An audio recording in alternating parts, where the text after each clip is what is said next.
Allow me to lead you into the Word of God through the book of Luke, chapter 11. It's from verse 1 to 13. But as you see, ang pinaka-gist po noon is nasa 13. Sabi ng salita ng Lord, so if you, despite being evil, know how to give good gifts to your children, how much more will your heavenly Father give the Holy Spirit to those who ask Him?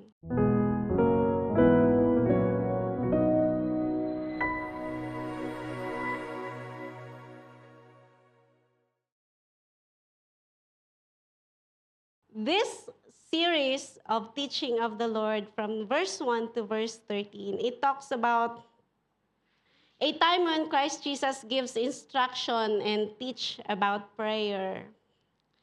Jesus started that moment by praying himself.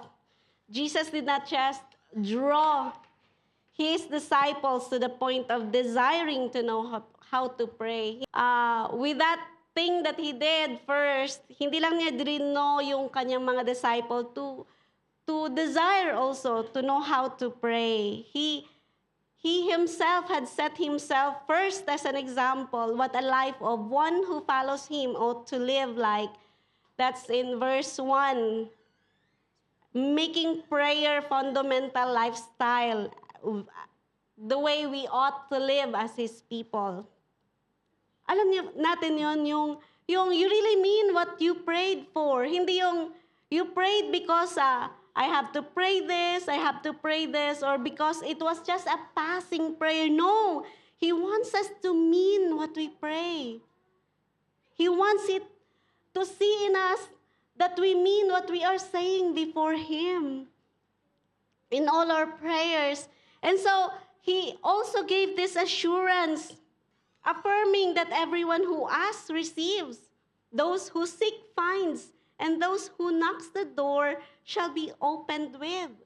However, as to what one will receive, ito lang. Kasi ang point ng pagbibigay is not in the power of the one who asks.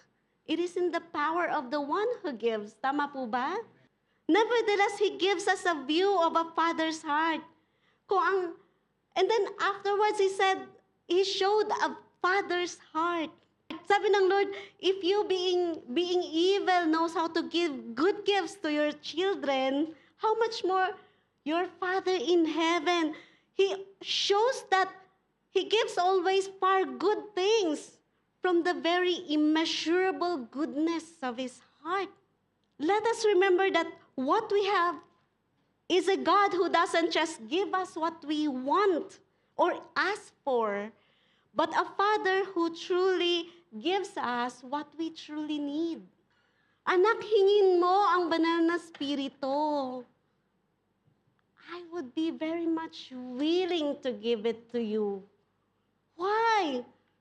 Why the Holy Spirit?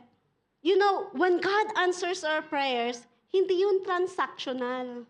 When He answers our prayers, it is based on that relation. And He answers it in a relational manner. And second, why the Holy Spirit? Because God answers our prayers not in installment. He answers into fullness. Into fullness. But why the Holy Spirit? The Holy Spirit is the one who journeys with us. It was God's provision for every one of us. The Holy Spirit in the first place is the one who gives us life in the Spirit. Tama po ba? Second, the Holy Spirit helps us discern and understand God's will and spiritual things as we pray for Him. The Holy Spirit leads us unto all truth as we let Him do so. The Holy Spirit enables us to produce what we need in the physical world. and giving us ability in many forms and other things we need as we do God's will. Even gives the gifts of the Holy Spirit to those who desire and ask for it in Jesus' name according to the will of God. The Holy Spirit is through whom God's wisdom is revealed when we desire and ask to have it. The Holy Spirit helps us to bear fruit. Do you think you can do it alone? No. Kaya nga sabi niya, the fruit of the Spirit. The Holy Spirit Himself helps us do things we cannot in times of our weakness. Kaya when we cannot pray for ourselves, what keeps you going? It's the Spirit who groans and intercedes for us. Even the faithful endurance we need in facing life's challenges.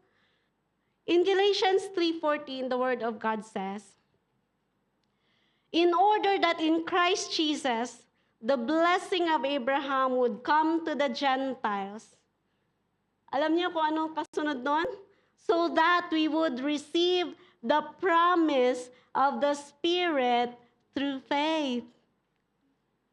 Consistent ang Lord. The best thing that He had provided us when we came into that personal relationship with the Lord Jesus Christ was the Holy Spirit.